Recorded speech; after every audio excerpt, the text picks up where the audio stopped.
고소득자, 내년부터 더 많은 사회보험료 부담. 내년 1월부터 독일의 고소득 근로자들은 더 많은 돈을 사회보험 기금에 납부하게 됩니다. 사회보험료 산정의 기준이 되는 기여금, 산정 상한선이 조정되기 때문입니다. 연방노동부는 이에 대한 새 규정을 마련해 행정 절차를 시작했습니다. 현재 근로자들은 매월 임금에서 자동으로 법정 연금보험료를 납부한다.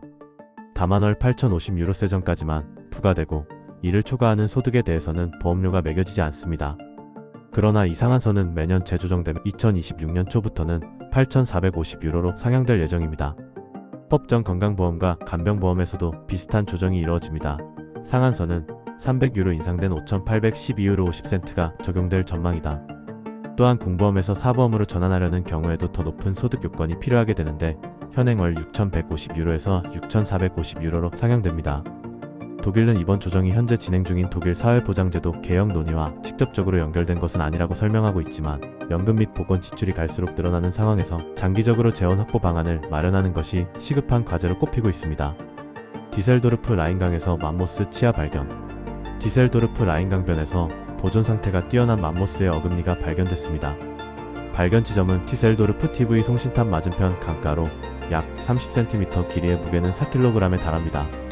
본에 위치한 라인란트주 고고학청의 지질고고학자 필리프 슐테는 차의 보존 상태가 이례적으로 좋다며 특유의 홈 무늬로 보아 맘모스의 어금니 힘이 확실하다고 설명했습니다. 다만 공기와 접촉하면 급속히 손상될 수 있어 당분간 물속에 보관해야 하는데 현재 루르 박물관의 센으로 옮겨져 장기 보존을 위한 전문적 처리를 받고 있습니다. 연대는 최소 1만 5천년 전, 길게는 12만 5천년 전까지 거슬러 올라갈 가능성이 있습니다. 라인강변에서 맘모스 화석이나 어금니가 발견된 것은 이번이 처음은 아닙니다.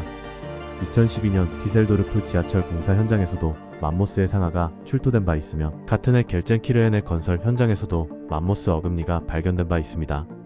포르쉐, 미국 내 생산 계획 없다. 미국 정부의 고율 관세 정책에도 불구하고 독일 스포츠카 제조업체 포르쉐는 미국 내 생산 계획이 전혀 없다고 밝혔습니다. 이는 일부 독일 자동차 업체들이 미국 내 생산을 검토하는 움직임과는 다른 행보입니다. 포르쉐 북미법인 티모 레시 사장은 한데스블라트와의 인터뷰에서 현재 독일에서 생산되는 차량에 매우 만족하고 있다며 따라서 미국 현지 생산을 시작할 구체적이거나 즉각적인 계획은 없다고 말했습니다. 그는 폭스바겐 그룹사나 다른 브랜드 공장 활용이나 미국 내의 단순 조립 방식도 고려하지 않고 있다고 덧붙였습니다. 레시는 포르쉐의 생산량이 아우디 등 대규모 제조사와 비교해 훨씬 적다는 점을 강조하며 생산 규모가 제한적이기 때문에 현 시점에서 현지 생산은 비용 측면에서 전혀 합리적이지 않다는 설명했습니다. 올해 상반기 포르쉐가 관세로 입은 손실은 약 4억 유로에 달하는 것으로 알려졌습니다. 업계 전문가들은 장기적으로 독일 완성차 업체들이 미국 내 생산 확대를 검토할 가능성을 제기하지만 포르쉐는 이 흐름에서 예외적인 입장을 취하고 있는 셈입니다. 마크롱 대통령, 독일 통일의 날 기념식 참석한다. 프랑스 대통령 에마니엘 마크롱이 오는 10월 3일 독일 통일의 날 기념식에 참석해 연설하게 됩니다. 기념식은 올해 자브리켄 콩그레스홀에서 열리며 최대 F를 통해 생중계될 예정입니다.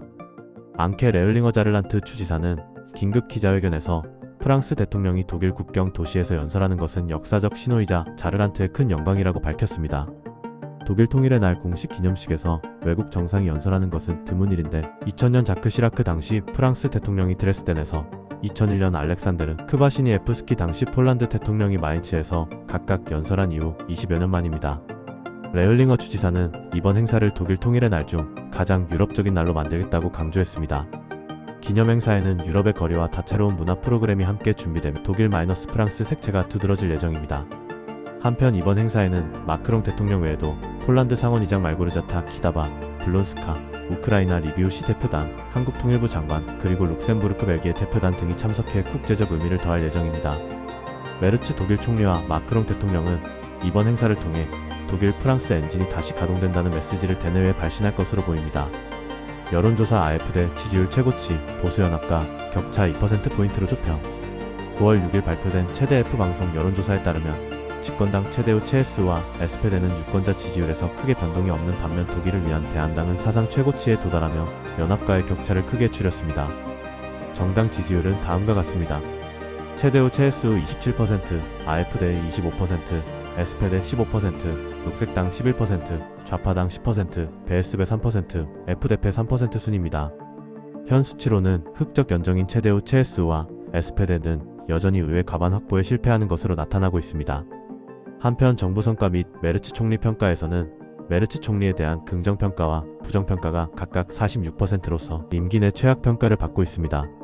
또한 연정 전체 평가로는 긍정 41%, 부정 51%로 연정에 대한 불만이 사상 최고에 이르렀습니다.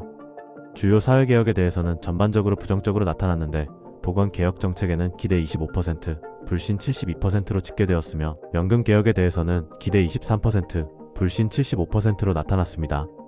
경기 부양 정책에 대해서는 기대된다는 의견이 5월 64%, 7월 54%, 이번 9월 47%로 지속적으로 하락하고 있는 추세입니다.